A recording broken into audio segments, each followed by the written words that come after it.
At the beginning of December, this was every driver's best friend. Find out if you'll need it more next on LUTV Weather. The force is strong with science fiction fans, and they went to Archon over the weekend. You know, the fan-run science fiction and fantasy convention. Hospitals say if you don't trust flu vaccinations, then washing your hands is a great way to prevent the disease. For LUTV News, I'm Jillian Hermes. Participants of Lindenwood's amazing race ran all over campus, and if you want to keep up, you better be wearing some really good shoes. Next up on LUTV News, are zombies really something worth running from? The dangerous thing in your car might just be this. Find out what the city of St. Charles is doing to protect you, next on LUTV News. The zombie apocalypse is on everyone's minds. From shows like Walking Dead to movies like World War Z, zombies are everywhere. One town found a way to put the undead to good use. The second annual zombie run took place in Labadie, Missouri. The living dead laid in wait for runners to approach. Then they would chase after the runners and try to tag them. I was surprised. I didn't realize that there were going to be like zombies out there, but it made it more fun than just a typical run. The idea behind the zombie run is to teach people about the dangers of opiates and also collect unused or expired prescription drugs. Zombies weren't just used for their appeal with pop culture. The event organizer Annie Schulte took a moment to explain the significance of the zombie. The reason we went with zombies is because someone who is overdosing on an opiate gets a very green hue to their skin and becomes very pale and very much looks like a zombie. The zombie volunteers chased runners to tag them with chalk. The chalk represented being infected by the influence of drugs and alcohol. One of the zombies explained an easier way to look like a zombie. Well, you get some old clothes and you chop holes in them and you fake blood. I ran out of blood, so I used spray paint. Near registration for the event were booths that offered counseling and educational programs about drugs and alcohol. A representative for the National Council for Alcoholism and Drug Abuse can see a promising future for the zombie run. I hope everyone enjoys the zombie run. I'm sure we'll be hosting it again next year. So if you're a runner, enter and come on out and enjoy beautiful Labadie, Missouri. The funds from the race will be used to further drug and alcohol education. The zombie run doesn't always happen after Halloween. This year just happened to be a happy accident. For LUTV News, I'm Jillian Hermes. Missouri is one of 37 states to ban texting and driving for drivers under the age of 21. But the city of St. Charles feels that state law is not enough. Missouri State's current law bans drivers 21 and under from texting and driving. However, it says nothing about drivers over that age. Mayor Sally Faith said something had to be done. There was a lot of controversy, you can't enforce it, how do you do this, how do you do that? But if you don't start and go forward, you're not going to have something get better. In September, St. Charles passed a law that bans all drivers from texting on city roads. The ban will not cover the highways surrounding St. Charles. If a driver is caught in the city of St. Charles texting, they will be fined up to $300. Police say the law should help drivers pay attention. Well, it's designed to help cut down on distracted driving. Basically, there's enough distractions out there for all the drivers right now. Nearly a quarter of all car accidents are caused by texting and driving, which breaks down into 1.3 million accidents each year. That's according to textinganddrivingsafety.com. The site also says that drivers who text behind the wheel are 23 times more likely to get into an accident. Some drivers are aware of the dangers and try to minimize it. Personally, I try to do it minimally, like whenever I'm at a stop sign or a stoplight. The average length to text is 5 seconds. When driving at 55 miles per hour, that is about the length of a football field with your eyes closed. Some drivers say it's not hard to notice. So I think it's a really good idea because I've almost been hit several times by someone, and I notice that they're not looking at the road, they're looking down, obviously at their phone. In the St. Louis area, St. Charles joins Florissant, Kirkwood, Manchester, St. John, and Lake St. Louis in banning texting and driving. For LUTV News, I'm Jillian Hermes. Lindenwood University students visited the Army's recruiting station on the campus Wednesday.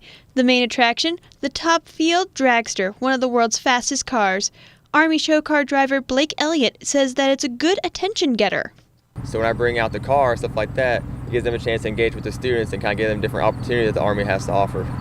While students examined the car, the recruiters asked them to sign up for a mailing list. Afterwards, students could then spin a prize wheel to win either a pair of headphones or a t-shirt. Enrollment Officer Lee Rodriguez explained why students should sign up with the Reserve Officer Training Corps. Students that are in the National Guard and the Army Reserve that can utilize the GI Bill as students or cadets in our program.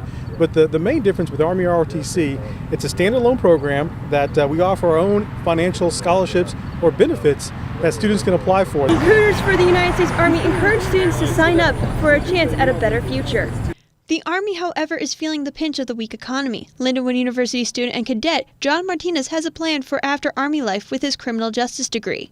Actually, my plan is to stay in the Army as long as possible, as much money as I can make, and just maintain my career in there. But criminal justice degree is kind of a plan B in case everything goes wrong. The Army is cutting back severely right now. Coming up on LUTV News, a Lindenwood University rugby player was tragically killed over the weekend. Find out how students and faculty are handling the tragedy. Plus, traveling musicians coming to St. Louis might think twice before coming to the Gateway City. Hear what visiting bands are worried about. After months of waiting, the St. Charles residents will finally have full access to the new route. The opening of 364 has construction workers and residents celebrating. Those stories plus sports, weather, and more ahead on LUTV News.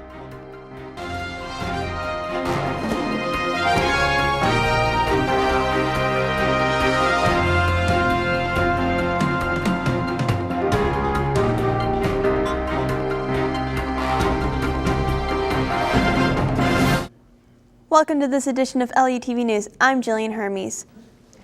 The Lions rugby team suffered a tragic loss with the death of Charles Labrie last Friday. Labrie was 22 years old. Most people called him Frenchie. He was an international student from France. Labrie was a sophomore studying international business at Lindenwood University.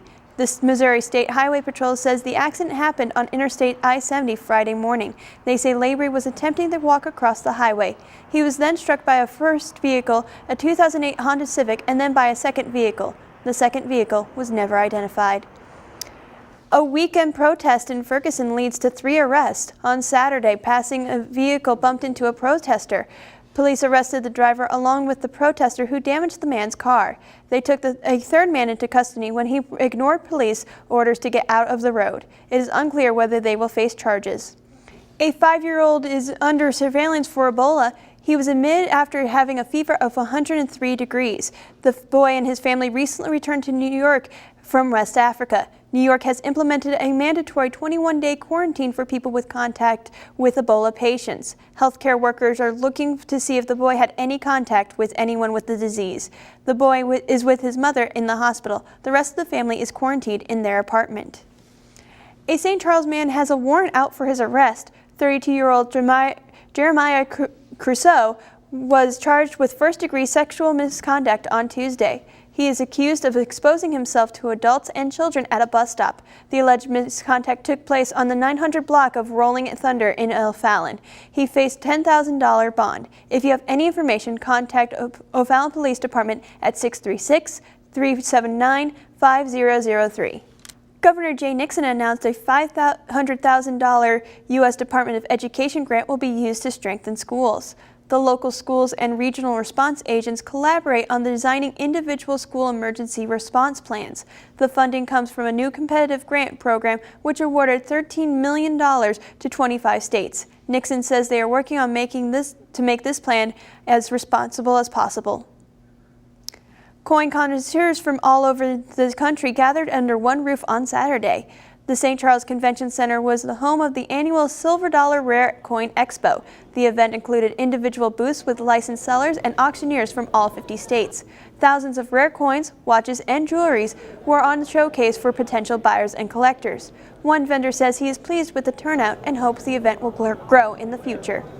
The event ended with a large auction where potential buyers had an opportunity to collect some of the rarest coins. Coming up on LUTV News, texting and driving is one of the most dangerous things drivers can do. Find out how St. Charles is protecting you next on LUTV.